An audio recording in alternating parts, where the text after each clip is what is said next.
नमस्कार दोस्तों, कैसे हैं आप? होप सभी अच्छे होंगे। अपना Madhya Pradesh admission and information YouTube channel पर आपका फिर से स्वागत है। आज के इस वीडियो में फिर से हम एक और बहुत ही महत्वपूर्ण मुद्दे पर बात करने वाले हैं जो कि एमपीडीटी काउंसलिंग से जुड़ा हुआ है। आज के इस वीडियो में हम जानने वाले हैं कॉलेजेस में रिपोर्टिंग कैसे होती है, मतलब रिपोर्टिंग प्रोसेस के बारे में आज मैं आपको बताने वाला हूँ। तो एमपीडीटी काउंसलिंग में सबसे लास्ट की जो स्टेप होती है जिसका नाम है रिपोर्टिंग प्रोसेस। सबसे पहली स्टेप रजिस्ट्रेशन होती है, उसके बाद चॉइस फिलिंग, देन उसके बाद एक कॉमन मेरिट लिस्ट आती है। कॉमन मेरिट लिस्ट आने के बाद एक अलॉटमेंट लेटर आपको मिलता है और उसी अलॉटमेंट लेटर में आपको फाइनली पता चल जाता है कि आपको कौन सा कॉलेज मिल चुका है, कौन सी ब्रांच मिल चुकी है। उसी अलॉटमेंट लेटर में एक डेट मेंशन होती है, रिपोर्टिंग की डेट। उसी टाइम पे आपको जो है कॉलेज में जाके रिपोर्टिंग करना होती है। अब देखिए, रिपोर्टिंग को लेके बच्चे हर साल बहुत सारी मिस्टेक करते हैं। जैसे कि रजिस्ट्रेशन के टाइम बच्चों ने बहुत सारी मिस्टेक की, डॉक्यूमेंट्स गलत अपलोड कर दिए, उनके डॉक्यूमेंट्स वेरीफाई नहीं हुए हैं। अब चॉइस फिलिंग को लेके भी बच्चे बहुत सारी मिस्टेक कर रहे हैं जो कि आने वाले टाइम में उनको पता चल जाएगा। देखिए, मैं नहीं चाहता कि रिपोर्टिंग को लेके भी बच्चे बहुत सारी मिस्टेक करें, तो इसलिए मैंने सोचा क्यों ना इस पर आपको एक कंप्लीट वीडियो दिया जाए, आपकी हेल्प की जाए और आप प्रॉपर तरीके से रिपोर्टिंग कर पाएं। अगर आप अभी तक इस यूट्यूब चैनल से नहीं जुड़े हैं तो जरूर जुड़ जाएं, क्योंकि आने वाले टाइम में मैं आपको ऐसे ही बहुत सारी इंफॉर्मेशन, बहुत सारे वीडियो देता रहूंगा और साथ ही साथ एमपीडीटी काउंसलिंग के रिगार्डिंग भी आपको बहुत सारा अपडेट मिलता रहेगा। सेकेंड राउंड के रिगार्डिंग, सेकेंड राउंड में किस कॉलेज में कितनी सीटें खाली हैं, सेकेंड राउंड की चॉइस फिलिंग अलग से होती है, उसके लिए एमपीडीटी जो है आपको अलग से चार्जेस लेगा। इसके अलावा सीएलसी राउंड के रिगार्डिंग भी आपको बहुत सारा अपडेट और बहुत सारी इंफॉर्मेशन मिलती रहेगी और काउंसलिंग के बाद भी मैं 4 साल तक आपको फुल सपोर्ट देने वाला हूं। तो इसलिए आपसे रिक्वेस्ट कर रहा हूं, इस यूट्यूब चैनल से आप जरूर जुड़ जाएं, क्योंकि मेरा नाम प्रोफेसर अतुल धाकड़ है। मैं खुद मध्य प्रदेश के इंदौर शहर में प्रोफेसर हूं, लगातार 14 साल से टीचिंग कर रहा हूं। मैंने भी बीटेक कर रखा है, एमटेक ऑनर्स के साथ है और पीएचडी रनिंग में है।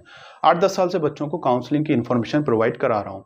तो इस ट्रस्ट के साथ आप मेरे साथ जुड़ सकते हैं। 500 प्लस वीडियो हमने ऑलरेडी अपलोड कर रखे हैं, आप जाइए, उनको देखिए, चीज़ों को समझिए, अच्छे से काउंसलिंग करके अपने लिए एक अच्छे कॉलेज का सिलेक्शन कीजिए। ये हमारा कॉन्टैक्ट नंबर है। अगर आपकी कुछ भी क्वेरी है आप हमें व्हाट्सएप पर मैसेज कर सकते हैं। जब भी मैं फ्री होऊंगा डेफिनेटली आपको रिप्लाई जरूर करूंगा। देखिए, मैं खुद टीचर हूँ, लेक्चर्स में, इसके अलावा वीडियो बनाने में और भी बहुत सारे काम में हम बिजी रहते हैं, तो तुरंत कॉल पिकअप नहीं कर पाते हैं, मैसेज का रिप्लाई नहीं कर पाते हैं। तो नेक्स्ट डे इवनिंग में कोशिश करता हूं कि मैं हर एक बच्चे को रिप्लाई कर सकूं। और साथ ही साथ जो बच्चे कमेंट्स बॉक्स में जो भी क्वेश्चन पूछते हैं, जो G9 क्वेश्चन होता है, उसका भी मैं आंसर देने की कोशिश करता हूं। तो समझते हैं कि कॉलेजेस में रिपोर्टिंग कैसे की जाती है। तो सबसे पहले क्या है, जैसे आपने रजिस्ट्रेशन कर दिया होगा, चॉइस फिलिंग कर दी होगी, अब आपकी एक कॉमन मेरिट लिस्ट आ जाएगी। कॉमन मेरिट लिस्ट आने के बाद फिर आपका जो है आप अलॉटमेंट लेटर डाउनलोड कर सकते हैं। तो एमपीडीटी की वेबसाइट पे जैसे ही आप इंटर करेंगे, ये हर एक कोर्स के लिए सेम होता है, सिर्फ जो डॉक्यूमेंट्स होते हैं डॉक्यूमेंट्स अलग हो जाएंगे। देखिए, बीटेक और बी फार्म के लिए ऑलमोस्ट डॉक्यूमेंट सेम होते हैं, सिर्फ बीटेक के अंदर जेईई मेंस का रिजल्ट लगता है अगर आप जेईई के बेस पे अप्लाई कर रहे हैं तो जैसे ही एमपीडीटी की वेबसाइट पे अलॉटमेंट की जो डेट दे रखी है, उस डेट पे जाके अगर आप लॉग इन करेंगे, अपना जो भी एप्लीकेशन नंबर है, जो भी पासवर्ड है, वो डाल के इंटर करेंगे, तो वहां पे जो है आपको एक डाउनलोड करने का ऑप्शन मिलेगा। क्या? Allotment letter. अलॉटमेंट लेटर जो है एक पीडीएफ फॉर्मेट में होगा, उसको आप डाउनलोड कर सकते हैं। उसमें आपकी बेसिक डिटेल दे रखी होगी। इसके अलावा नीचे की साइड जो है उसमें आपको कॉलेज का नाम दे रखा होगा कि आपको जो है ये कॉलेज मिल चुका है, ये ब्रांच आपको मिल चुकी है, और साथ ही साथ एक डेट ऑफ रिपोर्टिंग भी दे रखी होगी और टाइम भी दे रखा होगा। तो उसी टाइम में, उसी डेट पे जो है आपको कॉलेज में जाके, फिजिकली जाके जो है आपको कॉलेज में रिपोर्टिंग करनी है। क्या क्या रूल्स हैं वो सब चीजें हम समझने वाले हैं। कौन कौन से डॉक्यूमेंट्स आपको लगने वाले हैं, इनके बारे में भी आज मैं आपको बताऊंगा। कौन कौन से ओरिजिनल डॉक्यूमेंट्स और कौन से ऐसे डॉक्यूमेंट्स हैं जिनकी आपको सिर्फ फोटोकॉपी देना है। तो देखिए, एक एग्जांपल की मदद से हम समझते हैं। जैसे कि बीटेक की जो काउंसलिंग है अभी रनिंग में है और 25 जुलाई को इसका रजिस्ट्रेशन एंड हो जाएगा फर्स्ट राउंड का। 29 जुलाई को जो है इसका अगर आप देखेंगे तो जो चॉइस फिलिंग है वो एंड हो जाएगी। 30 तारीख को मेरिट लिस्ट आ जाएगी और जो फर्स्ट राउंड है बीटेक की, उसका अगर आप देखेंगे अलॉटमेंट, तो 5/8/2024 को आप अलॉटमेंट लेटर डाउनलोड कर सकते हैं। तो अलॉटमेंट लेटर में आपको फाइनली पता चल जाएगा कि कौन सा कॉलेज मिल चुका है। अब 5 से लेके 10 तक जो है कॉलेज में रिपोर्टिंग चलने वाली है।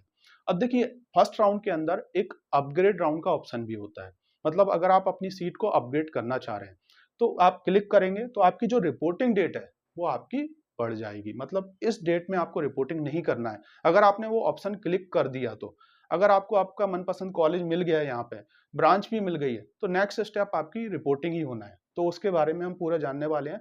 तो सेम डेट पे जो है आपका अपग्रेड राउंड चलने वाला है। तो अपग्रेड के लिए आपकी जो डेट है वो पोस्टपोन्ड हो जाएगी, मतलब आगे बढ़ जाएगी। तो इस डेट पे आप रिपोर्टिंग नहीं करेंगे। तो देखिए, अलॉटमेंट लेटर आप जैसे ही डाउनलोड कर लेंगे, तो उसके बाद जो है आपको कॉलेज में जाना होगा फिजिकली, और जाके जो है पूरी रिपोर्टिंग प्रोसेस करनी होगी। तो सबसे पहले हम कुछ रूल्स के बारे में समझ लेते हैं कि कौन कौन से रूल्स जो है जिनको आपको फॉलो करना होगा। तो आपको जो है खुद ही फिजिकली जाना होगा, क्योंकि आपके साइन वगैरह तमाम चीजें वहां पे लगने वाली हैं रिपोर्टिंग के टाइम। साथ ही साथ जो आपने मोबाइल नंबर जो आपने डाला होगा, तो उस पर ओटीपी वगैरह भी आता है, तो वो आपको शेयर करना होता है। तो खुद ही जाना होगा। और साथ ही साथ मैं आपसे रिक्वेस्ट करूंगा, एक किसी पर्सन को आप लेके जाएं। फादर हो, मदर हो, आपके ब्रदर हो, सिस्टर हो, जो भी हो, एक लेके जाएं। क्योंकि अगर कुछ जैसे डॉक्यूमेंट्स हैं, उनकी फोटोकॉपी आपके पास अवेलेबल नहीं है, किसी चीज की जरूरत है, कम से कम आप रिपोर्टिंग का जो भी ब्लॉक होगा वहां पे बैठे रहेंगे और दूसरा बंदा आपका काम करता रहेगा। तो कोशिश करें अकेले ना जाएं, किसी पर्सन को आप लेके जाएं। ये मेरी आपकी पर्सनल रिक्वेस्ट मैं आपसे करना चाहूंगा। तो सबसे पहले आपको खुद ही जो है फिजिकली उस कॉलेज में जाना होगा, अगर आप रिपोर्टिंग प्रोसेस के लिए अप्लाई करते हैं। साथ ही साथ जो रिपोर्टिंग डेट है, उस डेट और उस टाइम के अंदर ही आपको जाना है, या प्रॉपर जो डेट है उसी डेट को आपको जाना है। उसके बाद अगर आप गए, तो उसके बाद जो कॉलेज आपको मिला है वो भी चला जाएगा। बस आपको फिर सेकंड राउंड में पार्टिसिपेट करना पड़ेगा। ना तो आप अपग्रेड राउंड के लिए जा पाएंगे और ना ही कॉलेज में अपनी सीट ले पाएंगे। तो डेट और जो टाइम है उसका जरूर आप ध्यान रखें। इसके अलावा अगर हम बात करें, आप जब कॉलेज में रिपोर्टिंग करने जाएंगे, तो वहां पर जो है आपको फीस जमा करनी होगी। बहुत से अलॉटमेंट लेटर में नीचे फीस दी हुई होती है, बहुत सी जगह नहीं दी होती है, जैसे प्राइवेट कॉलेज के अंदर। तो आप जाएं वहां पे डिस्कस कर लें। इसकी वेबसाइट पे भी मिल जाता है। हर एक गवर्नमेंट कॉलेज की जो वेबसाइट है, वहां पे पूरा दे रखा होता है कि कौन कौन से डॉक्यूमेंट्स की नीड्स है, कितनी फीस लगने वाली है, डीडी के फॉर्म में या ऑनलाइन कैसे फीस करना है, वो सब चीजें वहां पे दे रखी होंगी। और इसके रिगार्डिंग भी आने वाले टाइम में मैं आपको वीडियो देने वाला हूँ, हर एक कॉलेज के रिगार्डिंग। तो आपको फीस जमा करनी होगी। ऐसा नहीं है कि फीस जमा नहीं करना है, स्कॉलरशिप बेस पे कुछ हो जाए, ऐसा काम नहीं चलता है। रिपोर्टिंग के टाइम जो भी फीस होगी वो फीस आपको पे करना होगी। जैसे इंदौर का SJSITS कॉलेज है, तो उसमें लमसम अगर हम बात करें, इससे पहले जो है शायद 70-80 हजार रुपए इकट्ठा भरना होता था। अब फीस चेंज हो गई है इस साल से, तो हो सकता है आपको ज्यादा फीस पे करना हो। ये सब चीजें उसकी वेबसाइट पे आपको मिल जाएंगी। साथ ही साथ सभी डॉक्यूमेंट्स आपको लेके जाना होगा। ऐसा नहीं है कि कुछ डॉक्यूमेंट्स आप बाद में जमा कर दें, स्पेशली गवर्नमेंट कॉलेज के लिए और जो टॉप के प्राइवेट कॉलेज है। क्योंकि देखिए, अगर आप एडमिशन नहीं लेंगे, तो फिर जो है पीछे दूसरा बंदा है आपके लिए, सेकंड राउंड में वो सीट जाएगी, कोई दूसरा बंदा जो है उस सीट को ले लेगा।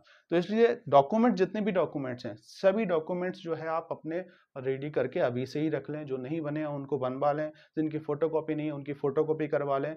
जो जैसे कुछ डॉक्यूमेंट्स एक्सपायर हो जाते हैं, जैसे इनकम सर्टिफिकेट वगैरह 3 साल के लिए वैलिड होता है, EWS 1 साल के लिए वैलिड होता है, तो उनको अपग्रेड कर लें। ठीक है। इसके अलावा अगर आप अपग्रेड का ऑप्शन क्लिक करते हैं, तो आप जो है रिपोर्टिंग डेट बढ़ जाएगी, जैसे मैंने आपको बताया। और अगर आपने एक बार रिपोर्टिंग कर दी, तो आप second round and CLC round के लिए नहीं जा पाएंगे। बाकी जैसे आपने रिपोर्टिंग कर दी है और आपका मन हो रहा है कि सर मैं अब CLC राउंड में जाना चाह रहा हूँ, या सेकंड राउंड में पार्टिसिपेट करना चाह रहा हूँ, तो उसके लिए भी एक सेपरेट प्रोसेस होता है। जो हेल्प सेंटर्स होते हैं, वहाँ पे जाके आपको प्रॉपर तरीके से कैंसिल कराना होता है, कॉलेज में बात करना होती है।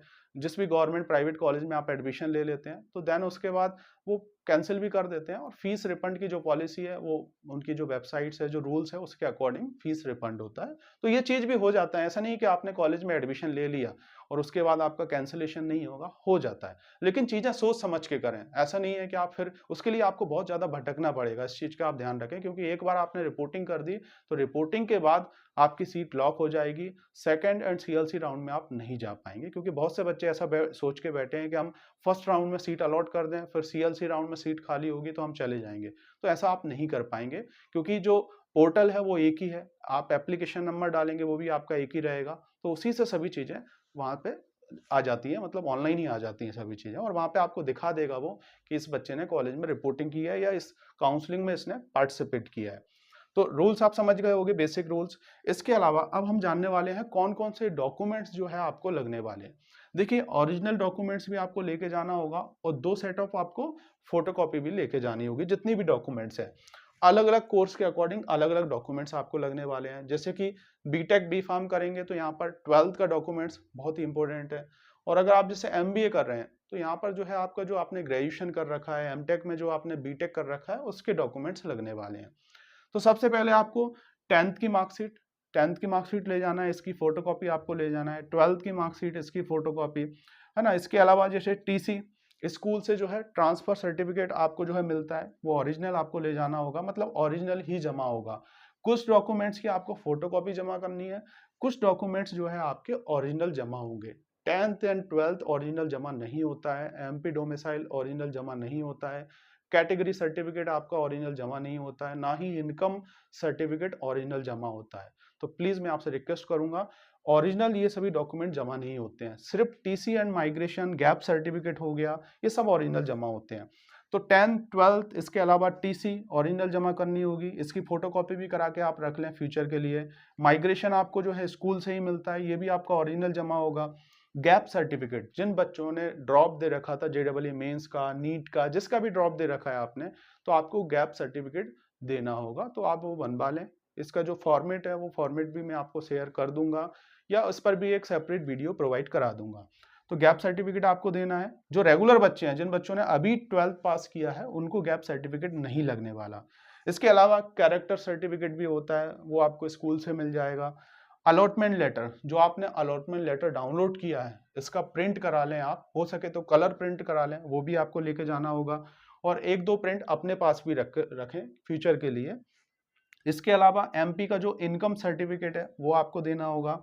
ईडब्ल्यूएस, अगर आप जनरल कैटेगरी के हैं, ईडब्ल्यूएस आपने अप्लाई किया है, तो ये सर्टिफिकेट भी आपको ले जाना होगा और इसकी फोटोकॉपी जमा होगी। साथ ही साथ जो कैटेगरी सर्टिफिकेट है, अगर आप ओबीसी एससी एसटी कैटेगरी के स्टूडेंट्स हैं, तो यहाँ पर जो है आपको इसकी भी फोटोकॉपी जमा करनी है। एमपी डोमिसाइल मूल निवासी प्रमाण पत्र आपको जमा करना है। लेटेस्ट के जो फोटो हैं वो फोटो आपको जमा करने होंगे, एटलीस्ट 10 फोटो तो आप खिंचवा के रखें। और इसके अलावा समग्र आईडी वगैरह जो है, बेसिक जो ये सभी डॉक्यूमेंट्स आपको जमा करने ही है ऑलमोस्ट। ओरिजिनल आपको सिर्फ टीसी, माइग्रेशन, गैप सर्टिफिकेट, जिन बच्चों ने गैप दे रखा है, और इसके अलावा हो सकता है कि ईडब्ल्यूएस आपसे ओरिजिनल जमा करवा लें, क्योंकि ईडब्ल्यूएस में फोटोकॉपी जमा होगी ऑलमोस्ट, बाकी फोटो जो है आपके, जो आपके पासपोर्ट साइज के जो फोटो होंगे वो ओरिजिनल जमा होंगे। तो ये आपके ओरिजिनल जमा होंगे, बाकी जो जितने भी डॉक्यूमेंट्स हैं सबकी दो दो सेट ऑफ फोटोकॉपी जमा होने वाली है। और अपने पास भी फोटोकॉपी आप करवा के रख लें, क्योंकि फ्यूचर में आपको दिक्कत ना हो, जो भी डॉक्यूमेंट्स आप ओरिजिनल जमा कर रहे हैं। तो इस टाइप से पूरी रिपोर्टिंग प्रोसेस होने वाली है। जो भी आपकी फीस स्लिप मिल रही है उसको संभाल के रखें, क्योंकि फीस स्लिप आपको जब आप स्कॉलरशिप के लिए अप्लाई करेंगे तो वहां पर भी आपको लगने वाली है। तो जितने भी डॉक्यूमेंट्स हैं, सभी डॉक्यूमेंट्स की एक अलग से फाइल बनाएं। 4 साल तक सभी डॉक्यूमेंट्स को संभाल के रखें, ये मैं आपसे रिक्वेस्ट करना चाहूंगा।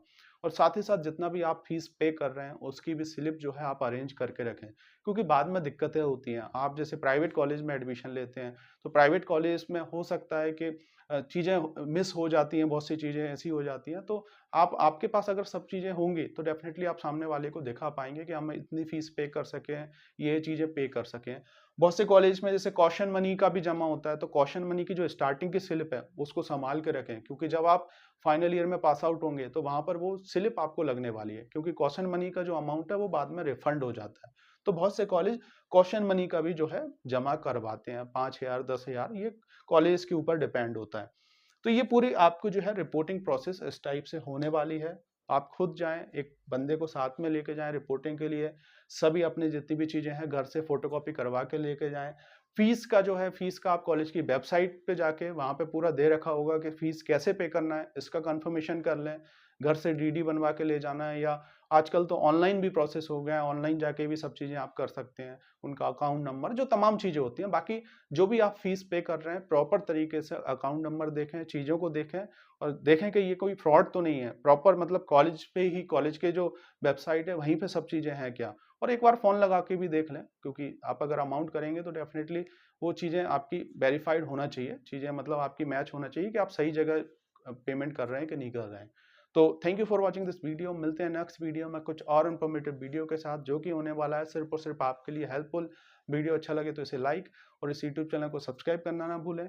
Thank you for watching this video.